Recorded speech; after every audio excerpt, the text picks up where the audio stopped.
Ciao a tutti ragazzi, io sono Alfre e bentornati anche oggi nella mia cantina. Quest'oggi vi faccio vedere un progetto che so che molti di voi attendevano, il carrello a squadrare. Eccolo qua. Come vedete il movimento è bello fluido, non è esente da manutenzione come cosa, essendo fatto completamente in legno. Ormai chi mi segue da un po' mi conosce, mi piace fare tutto in legno se posso, e questo è un chiaro esempio. Tutta la struttura è stata fatta di betulla, mentre il carrellino qua di lato è completamente di faggio, tranne questo qui che è di olmo, perché come sapete ne ho in giro una buona quantità, quindi quando posso lo utilizzo, anche perché mi piace ed è un buon legno. Dicevo, non è esente da manutenzione, in quanto ogni tot gli andrà ripassata un po' di cera nelle parti mobili per tenere sempre il tutto bene in movimento fluido, diciamo, senza che si ingrippi o rimanga bloccato in alcuni punti, perché se non scorre in questa maniera, quindi bello fluido ma ha degli intoppi, rischia di compromettere il nostro taglio. Ci è voluto più tempo a regolarlo che a realizzarlo. Questa parte qui l'ho fatta con i fori asolati, come avete visto, quindi c'è la possibilità di effettuare regolazioni, ma alla fine ci sono arrivato. Adesso taglia a squadro, quindi fa quello per cui è nato. Piccolo quesito. Ho sbagliato, come vedete, a realizzare questa parte qui, perché io ho conteggiato 17 in più, però non ho contato tutta la parte del banco sega, quindi dovrò rifare questo pezzo. Volevo un consiglio da voi riguardo a questo, visto che ho già deciso che realizzerò una guida scorrevole al di sotto per tenere questo pezzo leggermente più alzato, perché come vedete un pelino tenta di cedere. Per il momento risolverò mettendo una ruotina che me lo tenga ben dritto da sotto, che scorre sul pavimento, però non mi piace, e quindi aggiungerò un carrellino estensibile da sotto come se fosse una vera e propria squadratrice.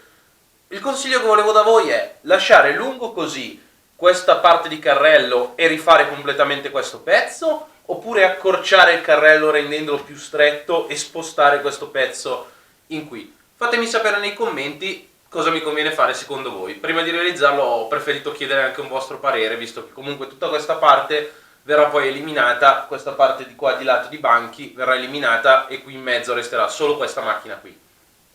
Perfetto ragazzi, prima di lasciarvi la visione del video vi ricordo che se quello che vedete sul mio canale vi piace mettete like, lasciatemi nei commenti una vostra opinione e cosa dovrei fare secondo voi per questa parte del carrellino, e se non vi siete ancora iscritti al canale ovviamente iscrivetevi. Qui sotto in descrizione trovate i miei link di Amazon, da dove se volete potete fare acquisti per supportare il canale. Vi lascio la realizzazione.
Perfetto ragazzi, anche il video di oggi è terminato.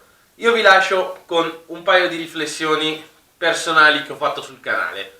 Parlando con uno di voi, Carlo, ti saluto e ti ringrazio vivamente per le belle parole che hai speso nei miei confronti.